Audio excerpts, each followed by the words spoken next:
नमस्कार दर्शक बंधु आपण मानक अभिनंदन जणाई मु जन्मजय स्वागत करुच्ची आमर यही विशेष प्रस्तुति। दर्शक बंधु सांप्रतिक परिस्थिति रे जेतेबेले सारा विश्व जावतीय समस्यार अग्निबलय भितर निजर अस्तित्व बजाय रखा निरंतर संघर्षरत, ठीक से ही समय रे आम देश भारतवर्ष कौन सी दृष्टि पछरे नहीं। बाधाविघ्न प्रतिबंधकर कला बादल जेते घनघोर तिमिर विशिष्ट होता ना कहीं तार सम्मुखीन हो ता उपरांतरे नूतन सूर्यंका किरण रे प्रकाशित हेबार एवं सारा विश्व को आलोकित करिवार प्रयास रे आम देश भारतवर्ष आज नुहे बरं कहीं क्यों पुरातन जुगरु प्रयासी होई आसी।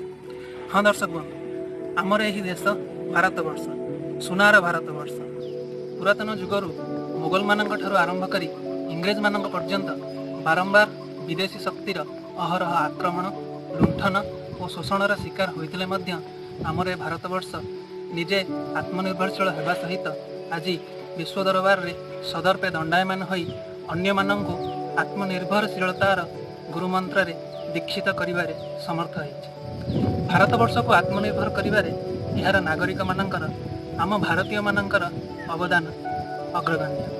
आ से दृष्टि विचार करने को गले आम उत्कलवासी कौन से दृष्टि पछरे ना। दर्शक बंधु आमर शेष प्रस्तुति आम आपको देखु किभली जड़े नारी सामाजिक कटकणार ऊपर को उठी निजे स्वावलंबी होगा सहित अन्य मानक पई उदाहरण पलटि पार्छ। आज देखा आउ गोटे नियारा कहानी।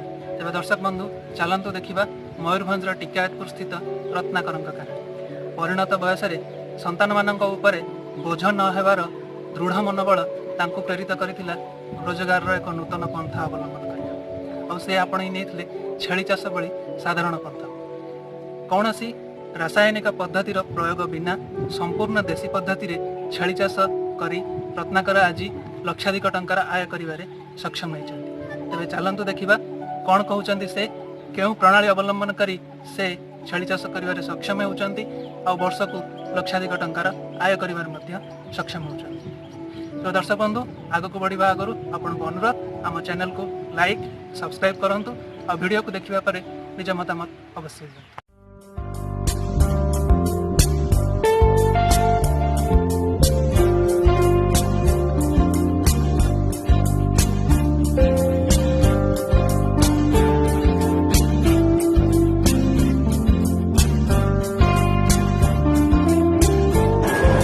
आपन परिचय टिके देबे हम दर्शक बंधु को।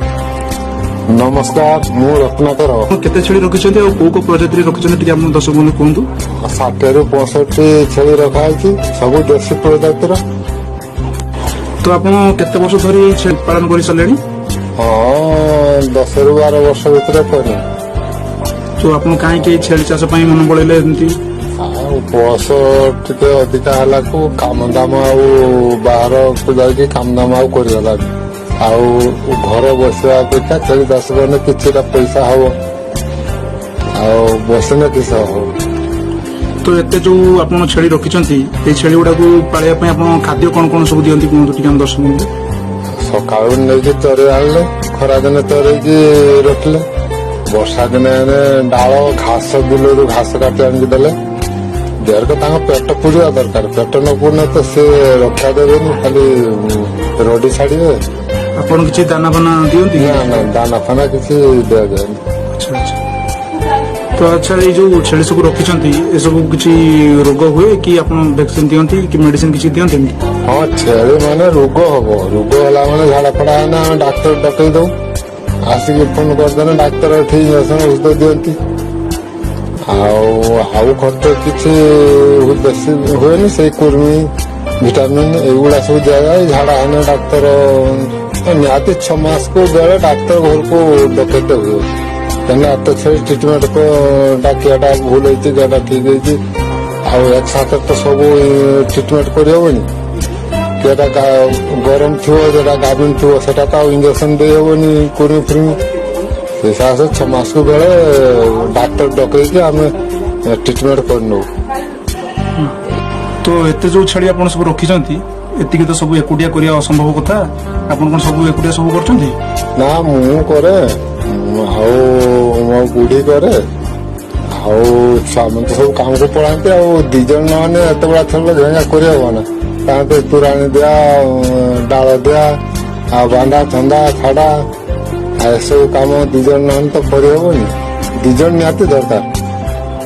ଆଚ୍ଛା ଆଉ ଏଇ ଯୋଉ ଛେଳି ସବୁ ଏତେ ରଖିଛନ୍ତି ୟା ପଛରେ କିଛି ଖର୍ଚ୍ଚ କେତେ କଣ ହଉଛି ବର୍ଷିକ କେତେ କଣ? ବର୍ଷକୁ ତେବେ ଖର୍ଚ୍ଚ ମିନିମମ୍ ଅତି କମରେ 10,000 ଉପରେ ଖର୍ଚ୍ଚ ହବ। ଏ ଖର୍ଚ୍ଚଟା ସବୁ କୋଉ ଉପରେ ହଉଛି? ସବୁ ନିଜ ହାତରୁ ଖର୍ଚ୍ଚ କରୁଛେ ତାପରେ ଯେ ଆମେ ବର୍ଷକୁ ଆୟ କରୁଛେ ଆଉ ସେଇଟା କଣ ପାଇଁ ସବୁ ଖର୍ଚ୍ଚ କରୁଛନ୍ତି ଆପଣ ମାନେ କୁର୍ମି ଭିଟାମିନ କାହାର ଝାଡା ହେଲା କାହାକୁ ଥଣ୍ଡା ହେଲା ଏଇସବୁ ଆଉ ତାର ଛେଳିରେ ଥଣ୍ଡା କୁର୍ମି ହଉଛି ମେନ୍ ଆଉ ସେଇ ସବୁ ଟ୍ରିଟମେଣ୍ଟ କରିସାରିକି ଯାଇକି ନହେଲେ ତ ଆପଣଙ୍କୁ ଏଥିରେ କିଛି ସରକାରୀ ସହାୟତା ମିଳିଛି କି? ନା ନା କିଛି ମିଳିନି ଆମେ ଅଳ୍ପରୁ ବେଶୀ କରାହେଇଛି ଆଉ ଘେରା କରି ଆମ ସରକାର ସାହାଯ୍ୟ କିଛି ମିଳିନି। ଆପଣ ଯୋଉ ସବୁ ଏତେ ସବୁ ଜୁଆ ରଖିଛନ୍ତି ଏଗୁଡା ସବୁ ଘରରେ ନା ବାହାରୁ କିଛି ଆପଣ କିଣିଛନ୍ତି? ନା ଘରରେ ବି କିଛି ଅଛି ଆଉ ବାହାରୁ କିଛି ଖାସି ଛୁଆ କିଣି ଆଣି ଛୁଆ ଖାସି କିଣି ଆଣି ବଡ କରିକି ତାକୁ ବିକି ଆଉ ଘରେ ବି କିଛି ଅଛି ଗାଡି ଅଛି ପେଣ୍ଠି ଅଛି ସେ ସବୁ ଛୁଆ ଜନ୍ମ କରନ୍ତି। ତ ସବୁ ଟୋଟାଲ ଖର୍ଚ୍ଚକୁ ଛାଡି ଆପଣ କେତେ ଟଙ୍କା ପାଖାପାଖି ଆପଣ ପ୍ରଫିଟ ପାଆନ୍ତି ଆପଣ କେତେ ବର୍ଷକୁ କି ମାସକୁ କେତେ ଲେଖା ପାଆନ୍ତି ଆପଣ? ମାସକୁ ତ ଏଗୁଡା ହିସାବ କରିହବନି ଏଗୁଡା ବର୍ଷକୁ ହାରାହାରି 1,00,000 ରୁ 1.5 ଲକ୍ଷ ଭିତରେ ଇନକମ ହୁଏ ଏଗୁଡା ମାସକୁ ତ ହିସାବ କରିହବନି ନା ମାସକୁ 2 ମାସକୁ ଛେଳି ବିକ୍ରି କରିହବନି ମିନିମମ୍ 8 ମାସ 10 ମାସ ବର୍ଷେ ନହେଲେ ଛେଳି ବିକ୍ରି କରିହବନି। ଆଚ୍ଛା ଆପଣ ତାହେଲେ 50-55 ଛେଳିରେ ଆପଣ ବାର୍ଷିକ 1 ଲକ୍ଷ 1.5 ଲକ୍ଷ ଭିତରେ ଇନକମ ହଁ।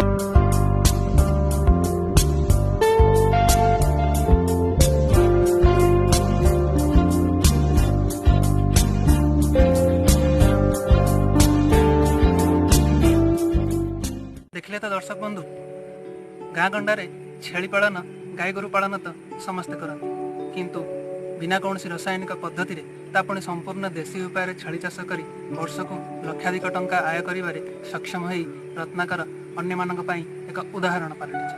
ତେବେ ଆଉ ଡେରି କାହିଁକି ଦର୍ଶକ ବନ୍ଧୁ ଆପଣ ବି ଆଗେଇ ଆସନ୍ତୁ ନିଜେ ସ୍ୱାବଲମ୍ବୀ ହେବା ସହିତ ଆମ ଭାରତକୁ ଆତ୍ମନିର୍ଭର ଭାରତରେ ପରିଣତ କରିବାରେ ପ୍ରମୁଖ ଭୂମିକା ଗ୍ରହଣ କରନ୍ତୁ। ଏତିକି କହି ଆଜିର ପ୍ରସ୍ତୁତିକୁ ସମାପ୍ତ କରୁଛୁ। ନମସ୍କାର।